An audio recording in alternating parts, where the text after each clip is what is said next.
Meu nome é Edilaine Aparecida de Lima, tenho 33 anos, 33, 32. Dá branco. Vamos voltar de novo? Dá pra voltar? Desculpa. Ô Dani, eu tenho 32 ou 33? É. 84. Tá. 33 ou 32? Eu esqueci. 33. Tá bom. Nossa, eu falei pra todo mundo que eu tinha 32. Desculpa.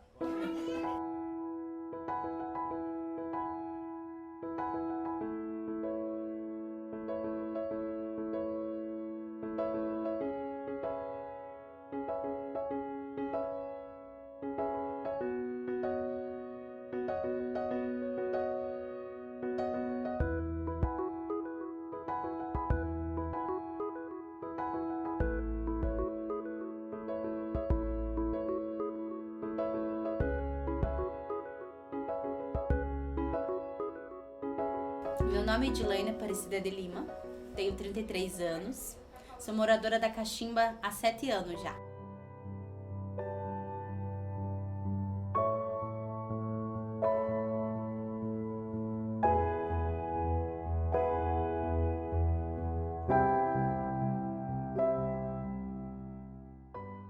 Quando eu cheguei na Caximba, eu encontrei várias mulheres que tinham passado por algumas situações e que precisavam de ajuda para trabalhar e não tinham quem deixar as crianças. Eu tive essa vontade de estar ajudando a ficar com as crianças para elas poderem trabalhar na reciclagem. Na época nós tínhamos uma cozinha comunitária, onde as mulheres se juntavam e cada uma trocava um pouquinho da sua história. E eu comecei com 6 crianças. Eu tinha um barraco, na época não era nem casa, era um cômodo só. E eu comecei a pegar essas crianças e ficar no período da tarde e contando histórias, né? E aí deu início ao que todos chamam de projeto, porque eu não projetei nada. Amigos da Caximba foi uma coisa que foi acontecendo. Aí eu resolvi proporcionar para eles os momentos de leituras com mais alegria. E dei a vida à Bruxa Baratuxa, do Monteiro Lobato, onde a bruxa vinha ensinando higiene. Eu comecei a trabalhar com eles e desenvolver um trabalho mais cultural, né, que trazia as datas comemorativas, né, o hino nacional, que eles não conheciam. Muita coisa eu trouxe para eles. E quando eu vi, as crianças foram se multiplicando, de 30, 60, 70, 80, né? E eu comecei a dar vida nas datas comemorativas. Então, nessas datas, eu comecei a atingir um público de 1.200 a 1.400 crianças. Eu acredito que o impacto que a biblioteca dá hoje é um impacto de escape para essas crianças, né? A vida delas, às vezes, nem todas são sofridas, mas a maioria, né? Falta lazer, falta cultura, falta oportunidade de estar conhecendo coisas novas. E a biblioteca traz isso para eles, né? O colorir, o aprender, né? O se respeitar, que eu acho que acima de tudo é o mais bonito, é o mais legal, né? É o trabalhar coletivo, né? Para preparar eles como cidadãos, né? Eu conto com 8 voluntárias fixas comigo, com 3 colaboradoras, que são 3 pessoas que fazem o que eu não consigo fazer, que é essa parte burocrática que eles falam. E conto também com 2 grupos que me apoiam no lanche e na distribuição de cestas básicas, que é um trabalho social que eu faço também. Muitas dessas crianças, às vezes, vêm porque é a única refeição que ela tem no dia. Então, se esse projeto acaba, fecha, é como se estivesse esmagando um pouquinho do interesse deles em pensar no futuro, em sonhar, em ter oportunidades. Eu só espero daqui pra frente que o projeto venha crescer, né, e que pessoas venham olhar a minha atitude com um pouquinho mais de respeito, e pessoas possam me ajudar a ampliar isso aqui, né? A dar mais dignidade para as crianças, como sala de aula, uma merenda de qualidade, estrutura, lanche, material didático, que alguém venha adotar essa parte que eu não consigo, né?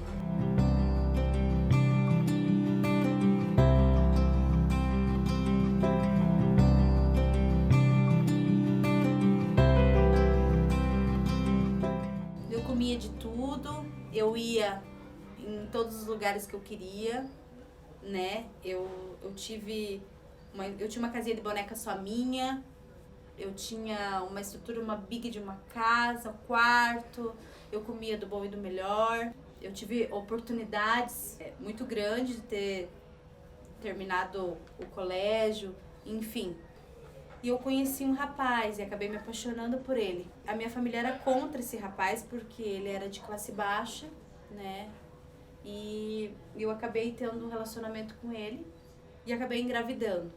Então, na minha gestação, eu me vi sozinha, né? Meus pais me abandonaram, me colocaram para fora de casa porque eles não aceitavam a classe social do rapaz.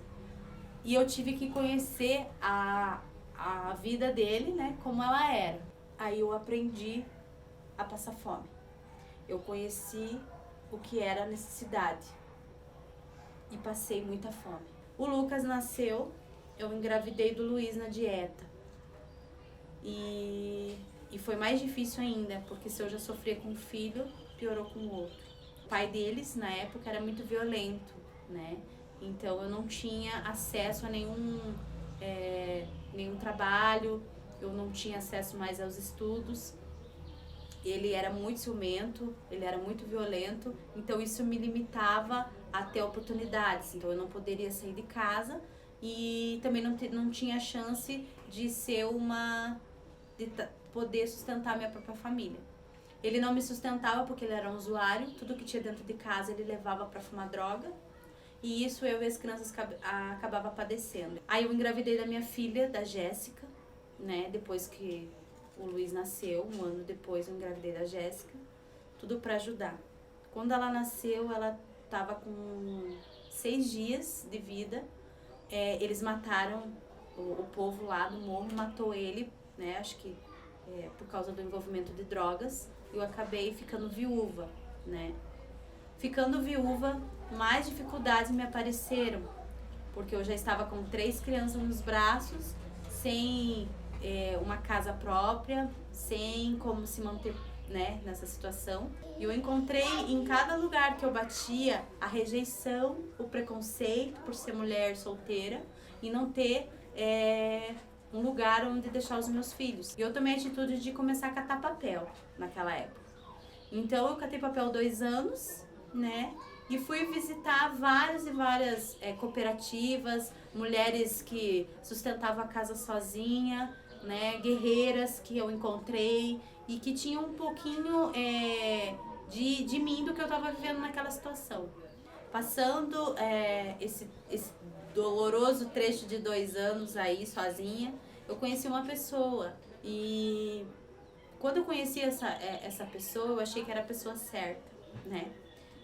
A gente ficou junto uns 2 anos, aí eu tive o diagnóstico que eu estava grávida e com 3 meses eu descobri que eu estava com HIV, né, na gestação do meu filho. Então para mim foi bem difícil porque eu tive que encarar situações que eu nunca imaginei encarar, que era o preconceito social, o preconceito das pessoas, o que iriam pensar, como que eu já não tinha oportunidade e ali piorou muita coisa, né? Julguei muito o meu parceiro naquela época. Foi difícil pra mim, eu tive que aprender com outro olhar, não com aquele tabu que eu fui criada, não cheguei perto. Inúmeras vezes eu dependia de pessoas assim pra mim poder comer, tomar banho, trocar de roupa, me manter. Eu acredito que foi a minha primeira ação, foi sentar perto de uma família que era morador de rua, debaixo de uma ponte, e a menininha falou, ela devia de ter uns 13, 14 anos, eu não sei ler, tia. Você pode ler pra mim? Então foi a primeira atitude que eu fiz em relação ao meu trabalho que eu vejo hoje. Eu li aquele gibi pra ela, mas eu li com tanta tanta vontade de ler por ela, porque ela não sabia ler, nem os irmãos que estavam ao redor, tinham 5 irmãos dela, mais os meus filhos. E aquele momento que você se vê que não tem nada e não é nada, e depois de uma leitura você deu um mundo. Então ali eu senti que eu precisava fazer algo por aquelas pessoas que não tinham oportunidade que um dia eu tive, né?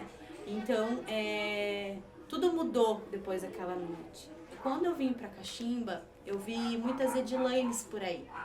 E o meu maior foco era fazer por elas o que ninguém teve a coragem de fazer por mim. As mulheres são humildes aqui. Então eu precisei tomar coragem para chegar nelas, assim como ninguém tinha coragem de chegar em mim. Perguntava: você precisa de ajuda? Você quer que eu faça algo por você, pelos seus filhos? E ali começou o meu projeto quando eu cheguei na Caximba. A contação da história para mim virou que o meu remédio, o meu coquetel. Essas crianças são o meu coquetel, são as minhas pernas, meus braços, meu ar que eu respiro, enfim, tudo.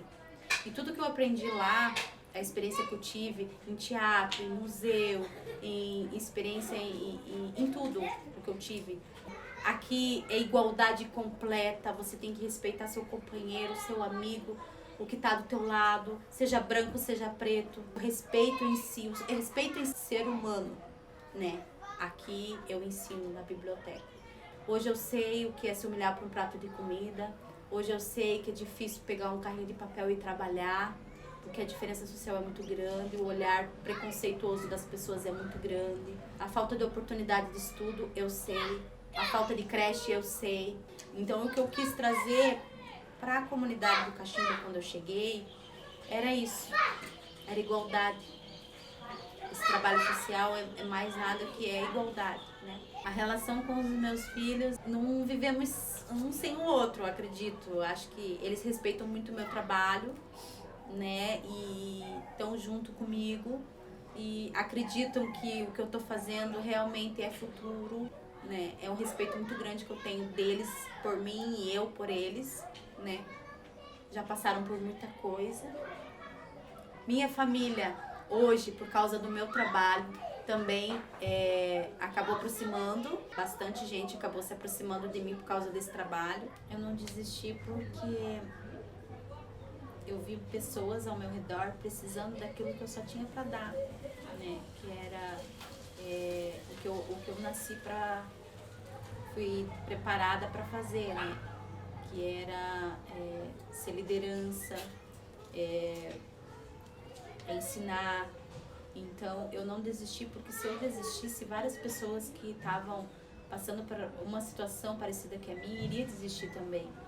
Seria um sinal de fraqueza. Então eu comecei a ver pessoas que passavam por situações e não queriam mais viver e nem levantar, como se eu fosse uma muleta, né? Onde as pessoas pudessem se escorar para poder caminhar. A Ed, ela sonha muito com um futuro melhor para essas crianças.